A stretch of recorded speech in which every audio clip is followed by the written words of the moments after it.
দেখুন বাচ্চারা রাস্তার মাঝখানে নকল টাকা ফেলে মানুষকে পরীক্ষা করছে। দেখতে থাকুন আপনারা।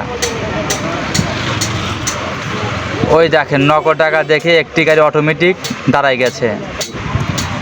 এইভাবে একের পর এক গাড়ি দাঁড়াতেই থাকবে। ওই নকল টাকা দেখে সবাই গাড়ি ব্রেক দিতে থাকে। এইদিকে বাচ্চারা ওইসব দেখে খালি হাসছিল।